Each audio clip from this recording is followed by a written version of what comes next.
Assalamualaikum warahmatullahi wabarakatuh. Perkenalkan, nama saya Eni Makfirah, peserta Latsar CPNS Angkatan 10 tahun 2022 dari instansi pemerintah Kota Sabang.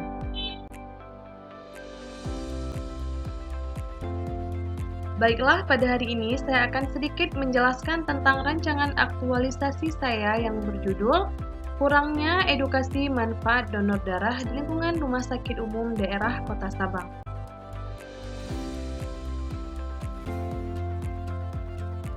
Berikut sejarah Rumah Sakit Umum.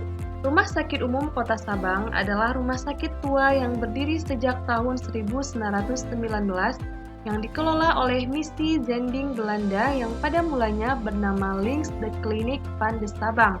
Setelah kemerdekaan dan sejalan dengan perkembangan daerah, statusnya berubah menjadi Rumah Sakit Umum Daerah Kota Sabang.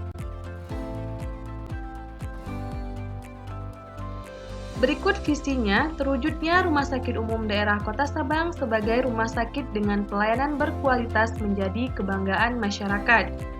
Adapun misinya, yang pertama memberikan pelayanan berstandar dengan sentuhan kemanusiaan, yang kedua membudayakan sikap profesional dalam bekerja, yang ketiga memenuhi seluruh sarana dan prasarana kesehatan sesuai dengan standar yang berlaku, yang keempat memberikan pelayanan yang aman, cepat, tepat, dan berkeadilan, yang kelima melakukan upaya peningkatan sumber daya manusia yang berkesinambungan dan terarah, dan yang terakhir menciptakan lingkungan rumah sakit yang aman, nyaman, tertib, dan indah.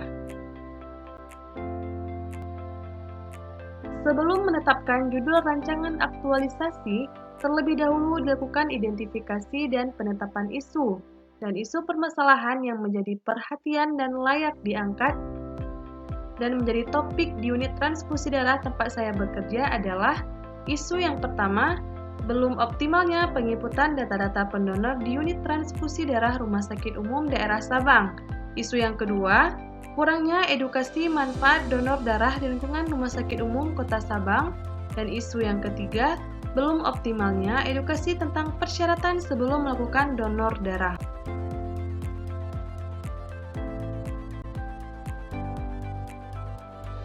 Analisis penetapan prioritas menggunakan teknik USG. Berdasarkan hasil analisis isu menggunakan metode USG dapat dilihat bagaimana kualitas isu yang ada. Isu yang mendapatkan ranking tertinggi adalah isu final dan menjadi core isu yang perlu dicarikan gagasan pemecahan masalahnya. Adapun isu tersebut adalah kurangnya edukasi manfaat donor darah lingkungan rumah sakit umum. Isu yang diangkat, kurangnya edukasi manfaat donor darah di lingkungan Rumah Sakit Umum Kota Sabang.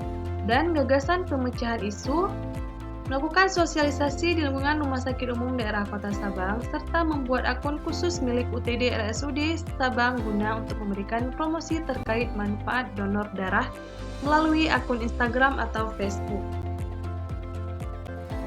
Penyebab isu yang pertama, kurangnya sosialisasi terhadap pegawai rumah sakit akan manfaat donor darah. Yang kedua, kurangnya pemahaman tentang manfaat donor darah. Yang ketiga, sikap tidak peduli terhadap sesama. Yang keempat, pola pikir tentang donor darah hanya boleh dari keluarga dekat. Yang kelima, kurangnya pemahaman bahwa berbagi itu tidak selalu tentang uang. Dan yang terakhir, tidak tersedianya akun Instagram atau FB khusus milik UTD RSUD Sabang untuk bisa memberikan motivasi atau promosi donor darah melalui media sosial.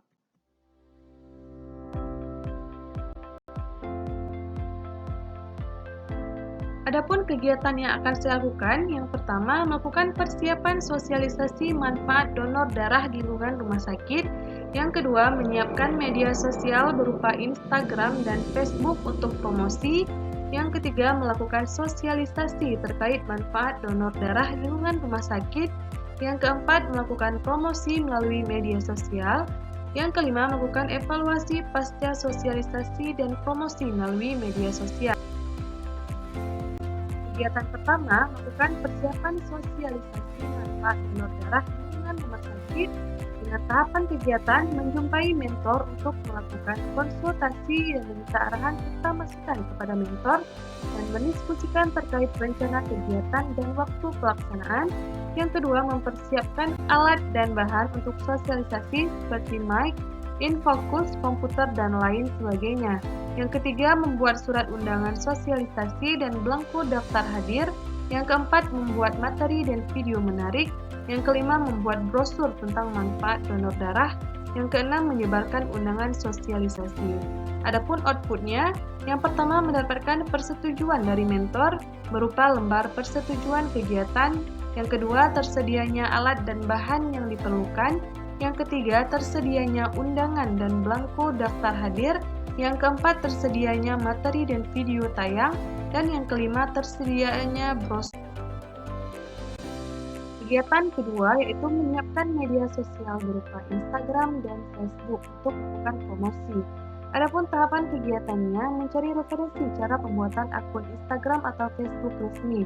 Yang kedua, membuat email atas nama instansi. Yang ketiga, membuat akun Instagram dan Facebook resmi milik UTD Sabang. Adapun outputnya, tersedianya referensi pembuatan Instagram atau Facebook. Yang kedua, tersedianya Instagram dan Facebook. Dan yang ketiga, tersedianya email milik Instagram.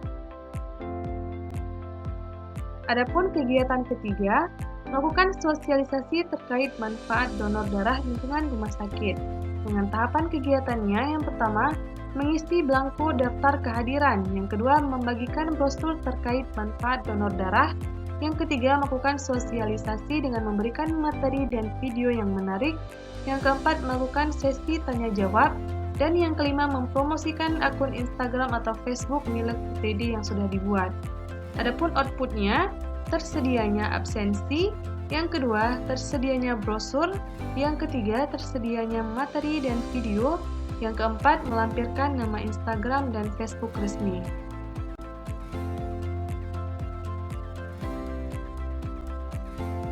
Adapun kegiatan keempat, lakukan promosi melalui media sosial Instagram atau Facebook, di mana tahapan kegiatannya yang pertama mengupload video pendek terkait motivasi donor di Instagram atau Facebook. Yang kedua, mengupload gambar menarik di Instagram atau Facebook. Yang ketiga, mengupload setiap kegiatan yang terjadi di unit transfusi darah RSUD Sabang.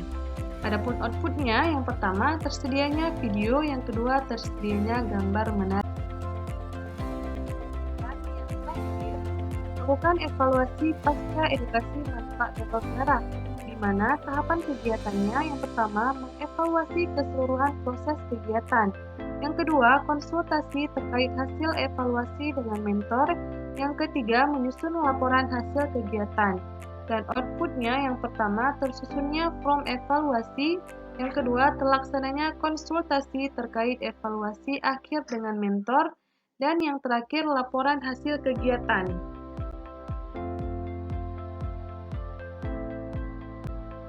Baiklah, mungkin itu saja persembahan dari saya. Semoga bermanfaat. Wassalamualaikum warahmatullahi wabarakatuh.